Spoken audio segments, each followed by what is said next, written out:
নমস্কার বন্ধুরা, সুস্বাদে তোমাদের সবাইকে স্বাগত। আজ তোমাদের জন্য নিয়ে চলে এসেছি লাচ্ছা সেমাইয়ের রেসিপি। প্রথমবারের জন্য আমি তৈরি করব এই লাচ্ছা সেমাই। যতটা সম্ভব ভালো করে বানানোর চেষ্টা করেছি আর নিজের মতো করে বানিয়েছি। আশা করি ভিডিওটা তোমাদের ভালো লাগবে। তো দেখো, এবছর ঈদে আমার হাজব্যান্ডের এক বন্ধুর কাছ থেকে আমরা এই লাচ্ছা সেমাইয়ের প্যাকেটটা গিফট পেয়েছি। এটা হলদিরামের একটা 500 গ্রামের লাচ্ছা সেমাইয়ের প্যাকেট। তো এখান থেকে আমি অর্ধেকটা পরিমাণ নিয়ে ব্যবহার করব। তো এই সেমাইটা বানানোর জন্য প্রথমেই কড়ার মধ্যে সামান্য একটু ঘি নিয়ে নিলাম। ঘিটা ভালো করে গলিয়ে নিলাম। তারপর কড়ার মধ্যে 2টো দারচিনি আর এলাচ ফাটিয়ে দিয়ে দিলাম। এখন এটাকে 25 থেকে 30 সেকেন্ড মতো নাড়াচাড়া করে নিলাম। তারপর এই পাত্রের মধ্যে আমি দিয়ে দিচ্ছি দুধ। এখানে আমি ফুল ক্রিম দুধ ব্যবহার করছি, তবে তোমরা চাইলে এখানে গরুর দুধ বা যে কোনো দুধই ব্যবহার করতে পারো। এখানে আমি মোটামুটি 250 গ্রাম সিমুইয়ের জন্য 1 লিটার মতো দুধ ব্যবহার করেছি। এখন এর মধ্যে দিয়ে দিচ্ছি গুঁড়ো দুধ। গুঁড়ো দুধটা আমি কুসুম গরম জলে গুলে নিয়েছিলাম, তারপর এটা এই দুধের মধ্যে দিয়ে দিলাম। এখন সমস্তটা ভালো করে মিশিয়ে নিয়ে এটা ফুটতে দেব। তো এই পর্যায়ে দুধটা মোটামুটি 5 থেকে 6 মিনিট মতো ফুটিয়ে নিতে হবে। আর দুধটা যখনই উথলে আসবে তখনই এটা খুন্তির সাহায্যে নাড়াচাড়া করে নিতে হবে। এখন দুধের মধ্যে পরিমাণ মতো চিনি দিয়ে দিলাম আর দিয়ে দিচ্ছি গ্রেট করে রাখা খোয়া। এই দুটো উপকরণ দিয়ে সমস্তটা ভালো করে মিশিয়ে নেব। তারপর এটাকে আমি মাঝারি আঁচে ফুটতে দেব। অন্তত মিনিট 5 মতো আমি এটাকে আরও ফুটিয়ে নেব। মিনিট 5 ফুটে যাওয়ার পর গ্যাসের ফ্লেমটা এখন বন্ধ করে দিলাম।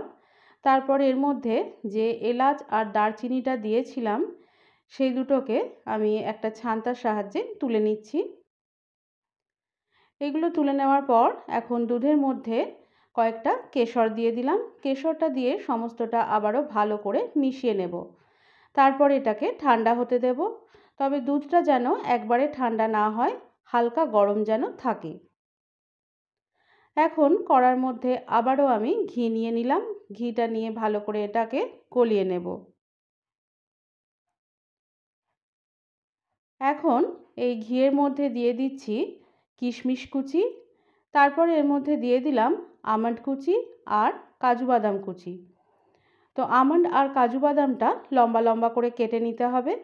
এখন এই সমস্তটা মাঝারি আঁচে 2 থেকে 3 মিনিট মতো নাড়াচাড়া করে নেব। 2-3 মিনিট নাড়াচাড়ার পর দেখবে কিশমিশগুলো কিন্তু বেশ কিছুটা ফুলে এসেছে আর কাজু বাদাম আর আমন্ডটাও হালকা বাদামি রং ধরেছে। সেই পর্যায়ে এগুলো আমি তুলে নিলাম। এখন বাড়তি যে ঘিটা আছে সেই ঘিয়ের মধ্যে আমি এই লাচ্ছা সেমাইটা দিয়ে দিচ্ছি। তো লাচ্ছা সেমাই যেহেতু বেশিরভাগ সময় সাদা তেলে ভাজা হয়, তাই যদি আমরা ঘি দিয়ে সামান্য একটু নাড়াচাড়া করে নিই তাহলে আমি যে ক্ষীরটা বানাবো তার গন্ধটা কিন্তু ভীষণ সুন্দর আসবে। তো লাচ্ছা সেমাইটা দিয়ে অন্তত মিনিট 5 মতো আমি একদম লো ফ্লেমে এটাকে ভেজে নিয়েছি। দেখবে লাচ্ছা সেমাইয়ের কালারটা যখন চেঞ্জ হয়ে আসবে সেই পর্যায় পর্যন্ত ভেজে নিতে হবে। এখন আমি গ্যাসের ফ্লেমটা বন্ধ করে এটাকে একটু ঠান্ডা করে নেব। এখন একটা পাত্রের মধ্যে আমি লাচ্ছা সেমাইটা নিয়ে নিচ্ছি। পুরো সেমাইটা নিয়ে নেব না, কিছুটা পরিমাণ সেমাই নিয়ে এই বাটির নিচে একটা লেয়ার তৈরি করে দেব। তারপর এর ওপরে আমি যে কাজু বাদাম কিশমিশ আর আমন্ডটা ভেজে রেখেছিলাম সেটা কিছুটা ছড়িয়ে দিলাম। তারপর আবারও এর ওপরে কিছুটা পরিমাণ সেমাই দিয়ে দিলাম। এভাবে বার দুয়েক মতো আমি লেয়ার করে নেব। একইভাবে একদম ওপরে ভেজে রাখা ড্রাই ফ্রুটসটা ছড়িয়ে দিলাম।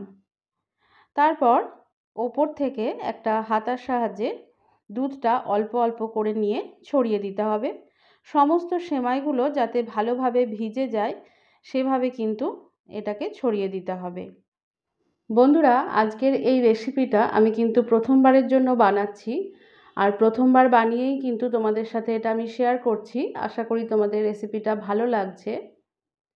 তো সমস্ত দুধটা দেওয়া হয়ে গেলে এবার চামচের সাহায্যে সমস্ত সিমুইটা ভালো করে আমি ডুবিয়ে দেব। এরপর যদি প্রয়োজন হয় সেক্ষেত্রে আরও একটু দুধ দিতে হবে। এখানে আরও একটু দুধের প্রয়োজন, তাই আমি দিয়ে দিলাম। এখন ওপর থেকে আরও কয়েকটা কেশর আমি ছড়িয়ে দিলাম।